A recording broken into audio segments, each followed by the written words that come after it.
지난 한두 주 또 잘 지내셨는지 모르겠습니다.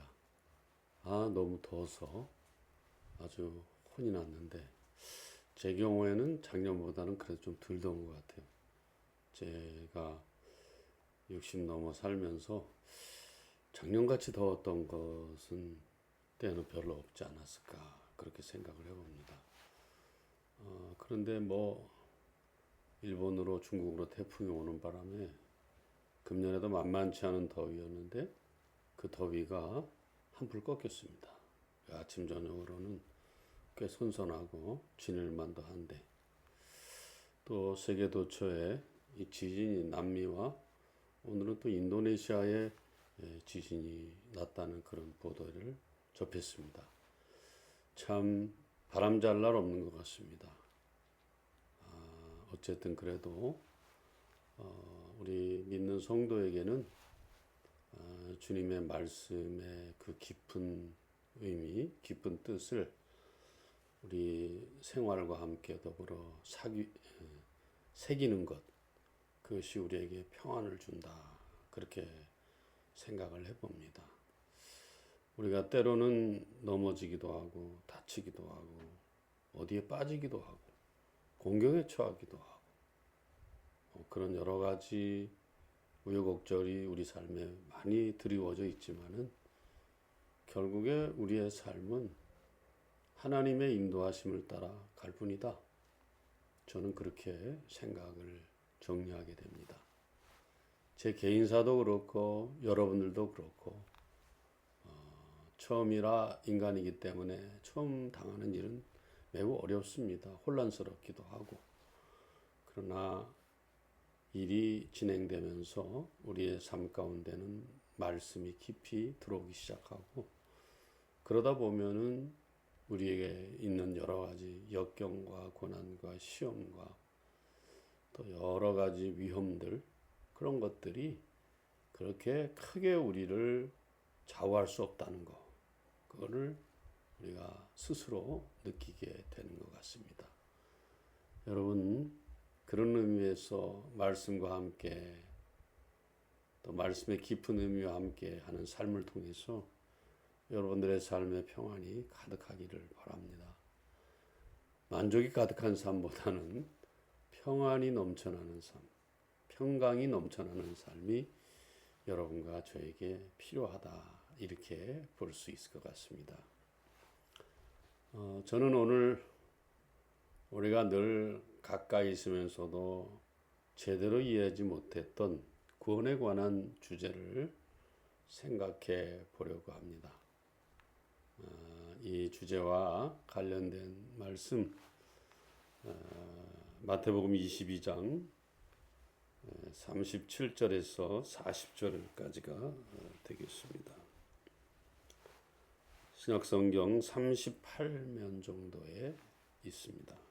마태복음 22장 37절 말씀부터 40절 말씀까지 이제 찾으신 줄 알고 제가 읽도록 그렇게 하겠습니다. 37절입니다. 예수께서 이르시되 내 마음을 다하고 목숨을 다하고 뜻을 다하여 주 너의 하나님을 사랑하라 하셨으니 이것이 크고 첫째 되는 계명이요 둘째도 그와 같으니 내 이웃을 내 자신같이 사랑하라 하셨으니 이 두 계명이 온 율법과 선지자의 강령이니라. 아멘. 조금 전에 말씀드린 것처럼 오늘은 구원이란 주제에 대해서 생각을 좀 해볼까 합니다. 사실 저부터가 구원에 관한 생각을 참 잘못하고 있었다. 그런 생각을 하게 되기 때문에 이거 구원에 대한 어떤 그런 시각, 구원에 대한 이해 바로 잡지 않으면은 제가 생각했을 때는 우리의 구원은 송두리째 무너질 수밖에 없는 그런 일들도 일어날 수 있기 때문에 우리가 잘 유의해서 구원에 대한 생각들, 구원에 대한 이해들 정확하게 하고 있는 것이 우리 신앙생활의 어떤 진보와 성장과 성숙 위해서 반드시 있어야 될 조건이다. 이렇게 말씀드릴 수가 있겠습니다. 우리 그리스도인에게 구원보다 중요한 게 있을까? 결국 우리가 예수 믿는 궁극적인 목적도 구원을 얻기 위한 것이라는 것 누구도 부인할 수 없을 것입니다. 그러나 우리가 정작 구원에 대해서 제대로 잘 이해하고 있을까? 그런 생각을 해보게 됩니다. 저 자신도 오랫동안 이 구원이란 주제에 대해서 많이 고민하고 갈등하고 때로는 염려했던 것이 사실입니다. 특별히 구원 확신의 근거가 뭔지에 대해서는 저 개인적으로 굉장히 좀 그런 뭐라 그럴까요? 좀 염려가 많았습니다. 그렇지만은 그런 질문에 대해서 누구도 답을 해주는 사람이 없었다는 그런 안타까움이 있습니다. 저는 신학 대학 4년, 신대원 3년 어간에 제가 마음속에 궁금했고 갈망했고 염려했던 것에 대해서 그 누구도 대답해 주는 경우를 저는 보지 못했습니다. 그러다가 어느 날 제가 어떤 책을 접하게 됐습니다. 그리고 그 책을 쭉 읽어 나가다가 저는 크게 거기서 서든 임팩트를 받게 되었습니다. 구원 확신의 근거가 이런 것이로구나 하는 것을 저는 그때 깨닫게 됐어요. 그때 그 깨달은 그 귀한 진리에 대한 이해, 그것이 지금도 나에게 큰 힘이 되고 있습니다. 그리고 평생을 같이 두고 가는 기준이 되고 저에게 발판이 되고 있고 기초가 되고 있다. 이렇게 말씀드릴 수가 있어서 너무 마음이 편하고 또 마음이 편한 것 넘어서서 든든해지고 하는 것을 구원에 대한 이해를 잘 함으로써 저에게 받아들일 수가 있었다. 이렇게 여러분들과 나누고 싶습니다. 바라건대 오늘 이 구원에 대한 주제를 생각함에 있어서 우리 사랑하는 성도님들도 저와 똑같은 그러한 이해 속에서 그런 파악 속에서 마음의 평안 그리고 구원에 대한 확신 이것이 분명하게 드리워질 수 있으면 좋겠다. 제가 그렇게 생각을 해보게 됩니다. 대부분에 보면은 구원이라는 것은 죽은 다음에 어떻게 되는 거지? 천국 가는 건가? 천국 갈 수 있는 건가? 그런 질문에 항상 귀결이 돼 있어요. 여러분 어떻게 생각하십니까? 저도 맨날 그렇게 생각했어요. 우리 죄로 말미암아 죽은 다음에 내가 어떻게 되는 거지? 천국에 갈 수 있는 거야? 영생은 얻을 수 있는 거야? 항상 그렇게 질문에 답이 되는 것입니다. 구원을 방해하는 것이 죄 짓는 것이니까 어떻게 해서 또 어떻게 하면 죄로부터 벗어날 수 있을까? 어떻게 하면 지은 죄를 용서받고 구원받아 죽어서 천국에 갈 수 있을까? 이런 질문에는 어떤 특성이 있는 줄 아시죠, 여러분? 항상 그 결과에만 신경을 쓰는 거예요. 결과에만 신경을 쓰는 거예요. 인간이다 보니까 죄를 늘 짓잖아요. 그리고 죽음에 대한 그런 한계가 항상 우리에게 부딪혀 오는 것입니다. 누구도 피할 수가 없어요. 그러니까 단발마적으로 어떻게 하면 죄를 안 지을 것인가? 어떻게 하면 내가 죽음을 피할 수 있을 것인가? 구원을 통해서 영생으로 나갈 수 있을 것인가? 그것만 자꾸 생각을 하는 거예요. 그것만 자꾸 생각. 죄에 대한 극복은 무엇이냐? 죽음에 대한 극복은 무엇이냐? 영생을 얻을 수 있는 방법은 무엇이냐? 이것이 일관되게 구원과 관계된 우리의 관심사입니다. 그것이 관심사예요. 지은 죄를 용서받고 구원받아서 죽어서 천국 갈 수 있을까 없을까?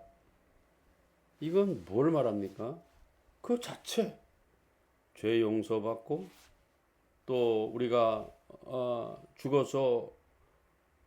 죽어서 죽음의 그런 한계를 뛰어넘어서 영생으로 갈 수 있는 맨 결과론적인 그런 것만 붙들고 오늘도 끊임없는 시름 속에 영적 시름 속에 여러분들과 제가 있지 않습니까?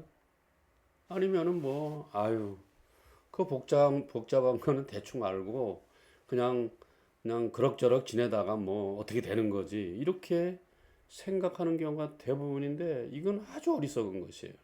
이것은 아주 잘못된 것이라는 것입니다. 우리는 여기서 벗어나지 않으면 안 된다는 것을 다시 한번 기억해야 돼요. 구원이라는 것은 그렇기 때문에 결과론적인 것이 아니에요.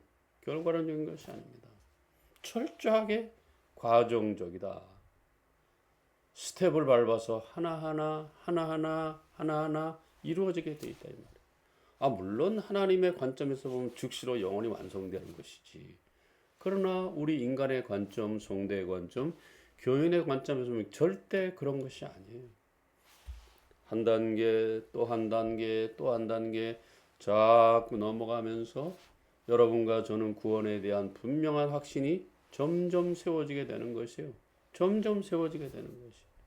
내 마음의 구원에 대한 확신이 꽉 차기 시작하는 거예요. 왜?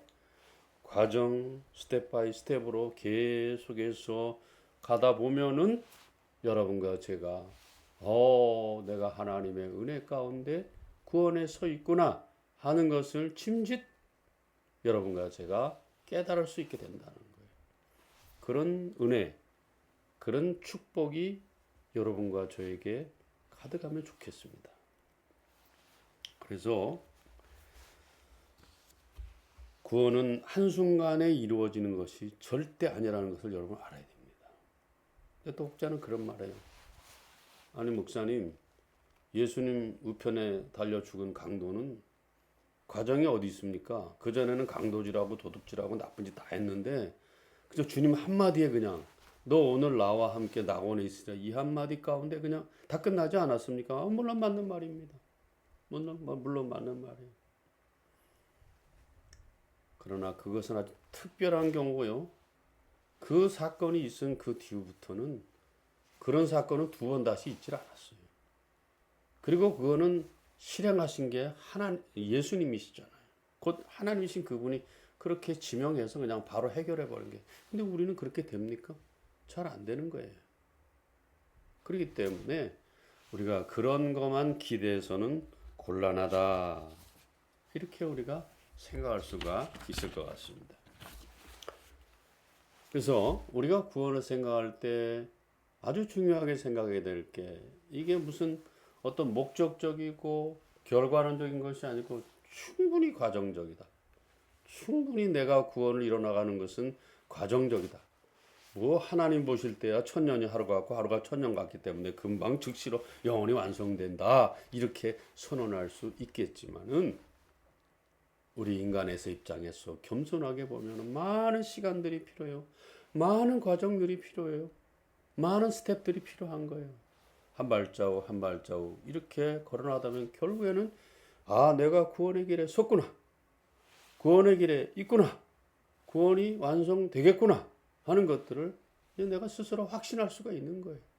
여러분 그런 지경까지 여러분과 제가 도달해야 된다라고 생각이 됩니다. 어떻게 하면 제 문제를 해결하고 구원받을까? 어떻게 하면 죽음을 뛰어넘어서 영생을 얻을 수 있을까? 이런 생각은요. 자기중심적인 생각이고 이기적인 생각이에요. 구원은 그렇게 이루어지는 게 아닙니다. 내가 내 연약과 한계를 뛰어넘는 게 그게 구원이라고 생각해. 죽음에 대한 한계, 죄에 대한 한계를 뛰어넘는 것이다. 물론 그렇게 말할 수도 있지만 그거는 99%가 다 옳다고 할 수 없어요. 그렇게 될 수 없어요. 그거는 하나님 관점에서 그런 거고 인간의 관점에서는 아까도 또 말씀드린 것처럼 철저히 과정적이에요. 계속해서 이어가면서 또 중간에 잘못한 것도 있고 넘어지는 것도 있지만 계속해서 일어나서 한 발자국 주님의 말씀을 신뢰하고 주님을 신뢰하면서 계속해서 앞으로 나갈 때 여러분과 저는 구원을 나의 것으로 이해할 수가 있고 확신할 수가 있고 받아들일 수 있게 된다는 것입니다. 이렇게 구원관을 이기적으로 갖고 자기중심적으로 갖게 되면은 어떤 의미에서는 위험하고요. 그거는 구원과 점점 동떨어지게 되는 것이고, 구원을 못 받게 될 수도 있어요. 우리가 그 점을 잘 이해해야 됩니다. 여러분, 신약 성경 복음서에 보면은 공통적으로 무엇보다도 많은 부분을 차지하는 것이 예수님의 사역 부분입니다. 물론 예수님의 사역은 죽음과 또 부활과 승천까지 다 포함되겠습니다만은 많은 장을 할애하는 것이 예수님의 공생의 3년이에요. 잘 아시는 것처럼 여러분들 아시는 것은 예수님의 공생의 3년은 유대 종교 지도자를 향한 꾸짖음, 로마 당국을 향한 그런 책망, 이런 것들을 통해서 하나님의 의가 세워지고, 그 당시에 유대 백성들이 얼마나 불쌍한 삶을 살았습니까? 고통의 삶을 살았습니까? 시련의 삶을 살았습니까? 그래서 주님은 그들과 늘 같이 했어요. 제가 자주 말씀드린 것처럼 병든 자, 가난한 자, 소외된 자를 늘 감싸시고 위로하시며 끝까지 함께 하시면서 그들에게 이렇게 힘을 주었다는, 그게 바로 선한 삶. 의의 삶과 선한 삶은 사랑의 삶이에요. 사랑의 삶이다. 그렇게 우리가 볼 수 있어요. 물론 우리가 이제 요한복음 21장 21장 25절 이하에 보면은 예수님의 부활 이후에 행하신 모든 일을 기록하려면 세상이라도 이 기록된 책을 두기에 부족하다라고 말하고 있지만은 실제로는 그렇게 기록하지 않으셨어요. 그리고 공생의 3년에 아까 말한 것처럼 유대 종교 지도자들, 그 다음에 로마 제국의 당국자들, 이 사람들 책망하고 가난한 자, 병든 자, 소외된 자, 그거 외에 없어요. 그들과 늘 함께 하면서 이렇게 지내셨다는 것이. 이것들이 뭘 말하고 있습니까? 예수님의 삶을 말하고 있어요. 예수님이 그런 삶을 삶으로써 우리의 구원은 점점 이루어지고 있는 것이죠. 점점 이루어지고 있는 거예요. 그게 무슨 말이냐? 여러분, 예수님께서 유대 종교지도를 책망하시고 그다음에 로마 당국자들을 또 나무라시는 그런 것들, 그리고 병든 자, 가난한 자, 소외된 자, 불쌍한 자들 이 땅에 와서 하는 것. 그 사실을 예수님이 꼭 할 필요가 있는 일은 저는 아니라고 생각해요. 근데 그것을 할 이유가 있습니다. 그것은 바로 우리 그리스도인들에게, 성도들에게 본을 보이기 위해서. 너희도 이렇게 살아라는 말이에요. 그래서 예수님은 입버릇처럼 You follow me. 너희들 다 나를 따라오라 그랬어요. 나를 따라오라 그랬어요. 그리고 사람을 낚는 어부가 되라 그랬어요. 사람을 낚는 어부가 되라 그랬어요. 이게 뭘 말하고 있습니까? 우리가 그런 삶을 살아야 된다는 것입니다. 우리가 그런 삶을 삶으로써 구원이 어느 날 하늘에 뚝 떨어지는 것이 아니고 한 스텝, 투 스텝, 쓰리 스텝 가면서 이 과정, 저 과정, 3단계 과정, 이런 과정을 쭉 거치면서 우리의 구원이 점점 확고하게 세워져 가는 것이에요. 점점 확고하게 세워져 간다는 것입니다. 그래서 구원이라는 것은 어느 미래만 이루어지는 게 아니에요. 그래서 이미와 아직이란 말도 많이 쓰잖아요.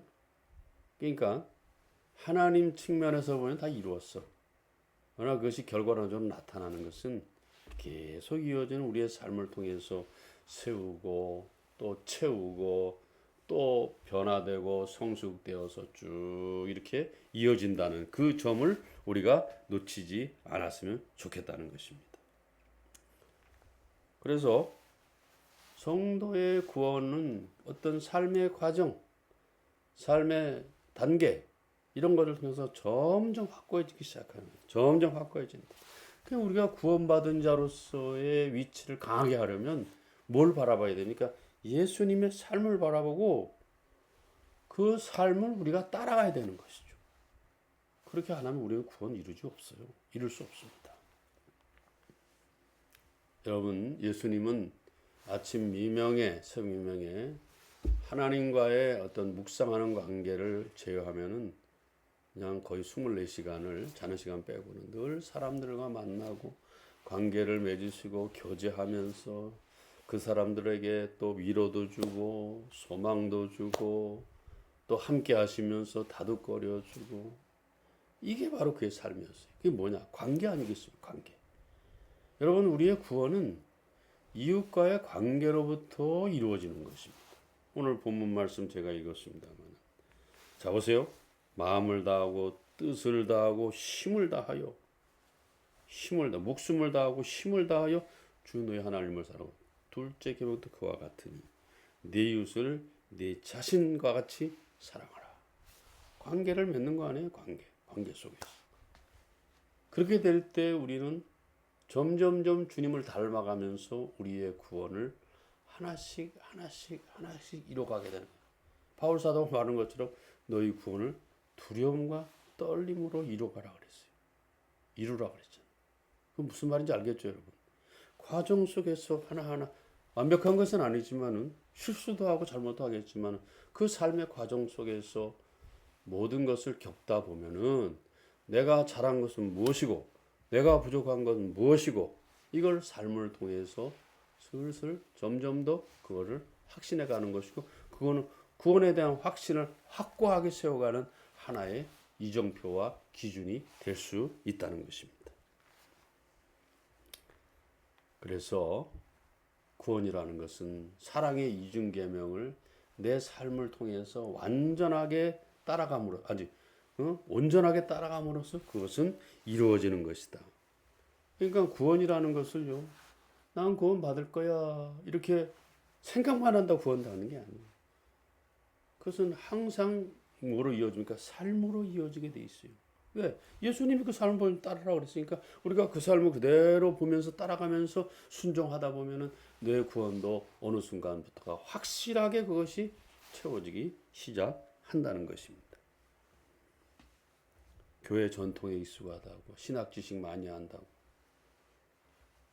또 관습에 익숙하다고 구원은 결코 그렇게 이루어지는 것이 아니라는 사실을 우리가 반드시 알아야 된다고 생각을 합니다. 그렇기 때문에 삶과 동떨어지게 구원을 이해하는 것은 사탄의 속임수예요. 뭐 내가 지금 어떻게 살든 간에 나는 구원 받는다고 말하시면 구원 받을 거야. 이건 착각이에요. 이건 사탄의 농간이고 사탄의 속임수다. 왜 복음서들이 예수의 공생의 삶을 그렇게 반복해서 써놨을까요? 하나님의 선물인 구원이 인간의 삶을 떠나서는 결코 이루어지지 않는다는 것입니다. 인간의 한계인 죄로 인한 죽음의 한계, 또 우리가 영생할 수 없는 그런 영생에 대한 한계, 이 모든 것들이 구원과 관계가 있는 것인데 인간의 삶이 아니면 풀기 어려워요. 지식 가지고도 안 되는 거고, 지식이 있다 하더라도 그걸 삶으로 가져가서 그대로 삶으로 수놓아야 되는 거예요. 삶으로 뿌려져야 되는 거예요. 삶을 방치하고 삶을 무시하고 구원의 문제는 풀 수 없는 영원한 수수께끼라는 것을 여러분과 제가 좀 알았으면 좋겠습니다. 그래서 구원에 관한 확신을 삶과 분리해서 이해하는 것은 아주 어리석은 것입니다. 구원의 완성은 삶이다 이 말이죠. 그러다 보면은 구원에 관한 갈망은 자연스럽게 본질적으로 필연적으로 삶의 변화를 이끌어오게 돼 있어요. 변화되지 않으면 그 사람은 구원하고는 아무 상관이 없어요. 그래서 관계를 맺으면서 이웃과의 관계를 맺으면서 내 삶의 변화를 자꾸 시도하고 성숙을 시도하고 온전함을 시도하는 것이, 하나님께서는 처음서부터 아담을 지어놓고 이게 혼자 지내는 게 안 좋다 그랬어요. 그리고 아담 하와를 동시에 이렇게 창조해서 에덴 동산에서 거하게 하셨다. 그러므로 이웃은 나의 비난의 대상이 아닙니다. 나의 수탈의 대상이 아닙니다. 멸시의 대상도 아닙니다. 예? 수단으로 삼는 그런 대상도 아닙니다. 나의 구원을 이루는 이웃은 존귀한 존재다. 내 이웃을 내 몸같이 사랑하라. 처음에는 목숨과 힘과 마음을 다해서 주 너의 하나님을 사랑하고, 둘째도 그와 똑같으니 내 이웃을 내 몸같이 사랑하라. 그렇게 말씀하셨다는 것입니다. 그래서 구원은, 이웃은 우리가 구원을 이루기 위해서 가장 좋은 대상이에요. 척도예요. 기준이에요. 바로미터예요. 내가 그들을 어떻게 대하느냐에 따라 내가 구원에 이를 수도 있고 안 이를, 구원의 조건이 아닌 구원의 결과로서 그렇게 할 수 있다는 것입니다.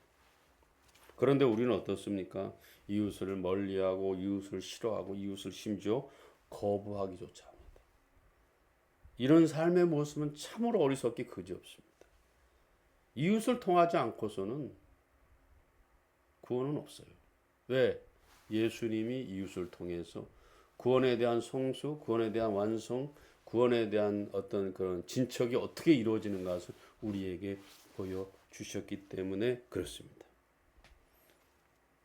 하나님께서는 우리에게 우리 가까이 주변 우리 가족들을 주셨고, 동료들을 주셨고, 어쩌다 만나는 이웃을 주셨습니다. 이들에게 우리가 어떻게 하느냐에 따라서 내 구원이 이루어질 수도 있고 안 이루어질 수도 있습니다. 그래서 이제 우리는 내 구원을 내가 어떻게 이루냐에 대한 그 생각을, 패러다임을 바꿔야 돼. 지금까지는 먼 미래에 있는 것을 내가 찍어서 내 걸 만들면 된다, 요딴 식으로 생각을 했어요. 아주 잘못된 생각. 구원은 내가 지금 여기서 내 삶을 통해서 내가 예수 그리스도의 삶에 나도 참여하고 있느냐 안 하고 있느냐, 거기에 따라서 판가름 나는 것입니다.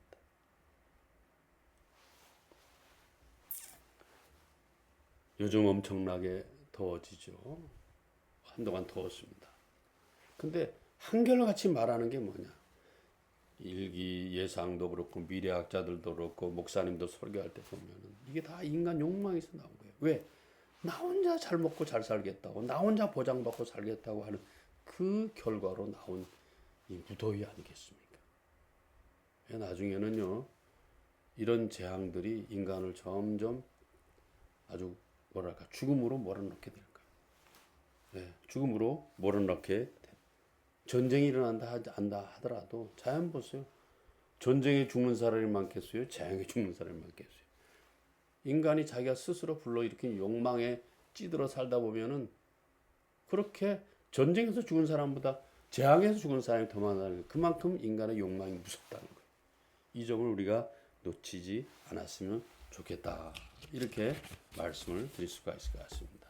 이제 묵상을 정리를 해봅니다. 구원은 결과론만 갖고 얘기하는 게 아닙니다. 삶의 과정, 또 한 스텝, 또 한 단계 계속 이어지면서 나에게 확신이 오고 분명해지고 더 세워지고 있구나 하는 것을 나로 하여금 느끼게 됩니다. 그걸 예수께서 보여주셨어요. 나를 따르라는 그 말씀을.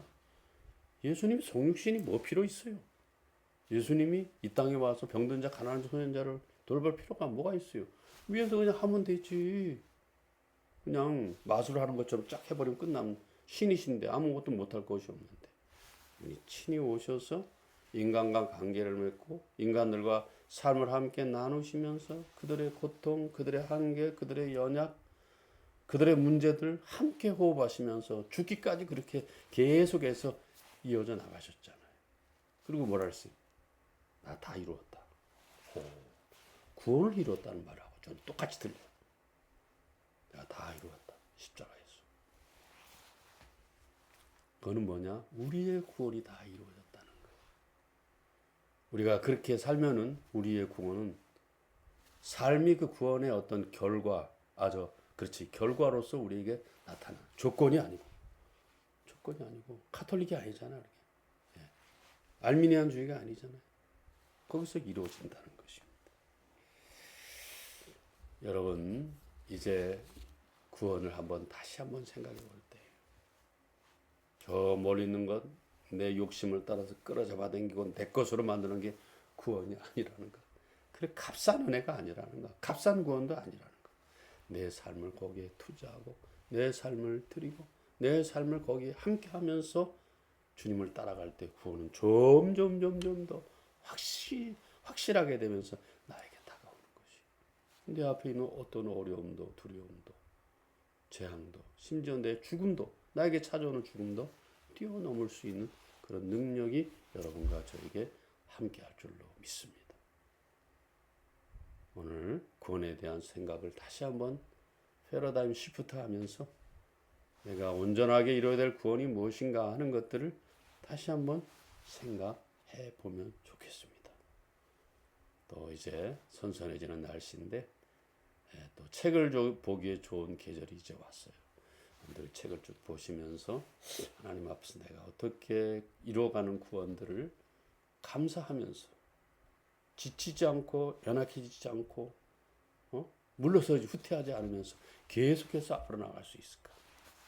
그 기쁨에 너무 황홀하게 온전하게 되어서 여러분들의 구원을 온전히 이루는 그런 또 한두 주간의 삶이 될 수 있기를 주님의 이름으로 부탁을 드립니다. 감사합니다. 평안하십시오.